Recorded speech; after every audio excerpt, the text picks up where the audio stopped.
आज़ाद खान ने पश्चिम बंगाल से अपना सवाल हम तक पहुंचाया है। यस बैंक इनके पास है और 20 रुपए के आसपास की इनकी खरीद है। शॉर्ट टर्म और लॉन्ग टर्म दोनों नजरिया चाहते हैं। यस बैंक पे क्या राय बन रही है किरण जी? बीच में एक अच्छा खासा ब्रेकआउट था, लेकिन उसके बाद स्टॉक वापस साइडवेज करेक्शंस के अंदर है। तो हमें लग रहा है कि करंट मार्केट प्राइस पे जिनके पास भी स्टॉक प्राइस है वो एक स्ट्रिक्ट स्टॉप लॉस नीचे में आप 19 रुपए या तो 18 रुपए 50 पैसे का मेंटेन कीजिए, क्योंकि ये लेवल ब्रेक करेगा तो ये स्टॉक वापस नीचे अपने डाउनफॉलिंग चैनल के अंदर रिज्यूम कर सकता है। जनरली हमने देखा था कि लोग आइडिया वोडाफोन में भी इसी प्रकार से बिकॉज ऑफ द 2 डिजिट का प्राइस है होल्ड करके रखते हैं, फिर स्टॉप लॉस मेंटेन नहीं करते। और आज हम देख रहे हैं कि वोडाफोन आइडिया का क्या भाव है। So I am not exactly comparing the stock, but ये एक मेंटालिटी है इन्वेस्टर की।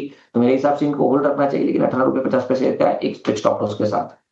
ठीक है, अगला सवाल वीपी अग्रवाल जी का लेते हैं। दिल्ली से इन्होंने सवाल पूछा है। बीपीसीएल इन्होंने खरीदारी की हुई है। 200 शेयर है इनके पास। 315 के भाव पे इन्होंने खरीदारी की है। फिलहाल 7,000 के फायदे में है। अगले 1 साल का नजरिया चाहते हैं बीपीसीएल में। सो बीपीसीएल की अगर हम बात करें तो ओवरऑल जिस प्रकार से चार्ट पैटर्न हमें देखने को मिल रही है, हमने बीच में देखा था कि एक अच्छा खासा अपस्विंग यहाँ पे चला था। राउंडिंग बॉटम पैटर्न या तो आप cup and handle pattern breakout बोल सकते हो, जो 330 333 के आसपास देखा। वहां से स्टॉक वन साइड 2 दिन में 350 तक आ चुका है। वापस यहाँ पे एक बड़ा सा rounding bottom pattern last time भी हमने देखा था कि 350 के आसपास ब्रेकआउट के बाद 375 तक गया था, हालांकि टिक नहीं पाया और स्टॉक में एक अच्छा खासा गिरावट देखा था। अब इस बार वापस 350 के ऊपर है, तो एटलीस्ट 380 375 तक की एक रैली एक्सपेक्टेड है। तो जिनके पास भी ये काउंटर है होल्ड रखना चाहिए। 340 के नीचे का एक स्ट्रिक्ट स्टॉप लॉस रखना हो, और ऊपर में 380 390 तक के टारगेट आप एक्सपेक्ट कर सकते हो। करने की सलाह। 380 और 390 तक के लक्ष्य आपको आने वाले वक्त में नजर आ सकते हैं। दयानंद जी का सवाल लेते हैं। बीएसई लिमिटेड पर राय जानना चाहते हैं। इनका बाइंग प्राइस बता देता हूं। 2813 के भाव पे किरण जी इन्होंने खरीदारी की हुई है। शॉर्ट टर्म का नजरिया चाहते हैं, फिलहाल नुकसान में। बीएससी लिमिटेड की अगर हम बात करें तो रिसेंटली हमने देखा कि एक अच्छे खासे उछाल के बाद या तो रैली के बाद एक प्रॉफिट बुकिंग मूव आया। उस प्रॉफिट बुकिंग मूव से वापस एक फ्रेश ब्रेकआउट, लेकिन उस ब्रेकआउट के बाद वापस यहाँ पे हम एक गिरावट देख रहे हैं। अब रिसेंटली अगर आप देखोगे तो 20 दिन की मूविंग एवरेज को ये ब्रेक कर चुका है, 50 दिन की मूविंग एवरेज को अप्रोच कर रहा है।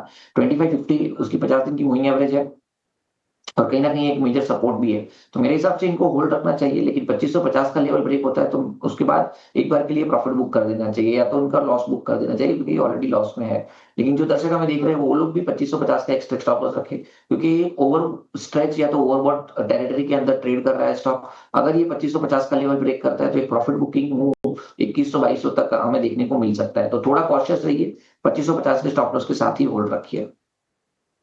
स्टॉप लॉस रखिए, और लेकिन इन लेवल पर आपको कॉशियस रहने की सलाह। अगर यहाँ से नीचे जाता है तो फिर आपको यहाँ से एग्जिट करने की सलाह मिलती हुई, लेकिन फिलहाल होल्ड करने की राय बन रही है। आशीष हमारे एक दर्शक हैं पश्चिम बंगाल से। इन्होंने सवाल पूछा है। सीडीएसएल पे राय जानना चाहते हैं। बैक टू बैक, मतलब बीएससी के बाद सीडीएसएल पे भी एक हमारे एक दर्शक ने सवाल पूछा है। बाइंग प्राइस इनकी 1180 की है। शानदार स्तरों पर इन्होंने खरीदारी की हुई है, और 62,000 63,000 लगभग के करीब इनका फायदा होने वाला है। और यहां से भी कोई हड़बड़ी नहीं है। 5 साल का नजरिया लेकर चल रहे हैं किरण जी। तो उनका नजरिया तो काफी लंबे समय का है, बट एक्चुअली अगर आप सीडीएसएल का चार्ट देखो तो एक cup and handle pattern breakout हमें देखने को मिल रहा है। तो मेरे हिसाब से इनको होल्ड करना चाहिए 1730 के नीचे के स्टॉप लॉस के साथ इमीडिएट लेवल के ऊपर। लेकिन इनका नजरिया काफी लंबा है, तो मेरे हिसाब से स्टॉप लॉस थोड़ा आप 1600 के आसपास मेंटेन कीजिए। अगर 1600 का लेवल ब्रेक नहीं होता है तो ऊपर एटलीस्ट आप 2200 तक की रैली एक्सपेक्ट कर सकते हो। तो 5 साल का तो पता नहीं, बट इमीडिएट लेवल पे आप देखोगे तो एक cup and handle pattern breakout के हिसाब से आप 2200 के टारगेट डेफिनेटली एक्सपेक्ट कर सकते हो विद स्टॉप लॉस ऑफ 1600।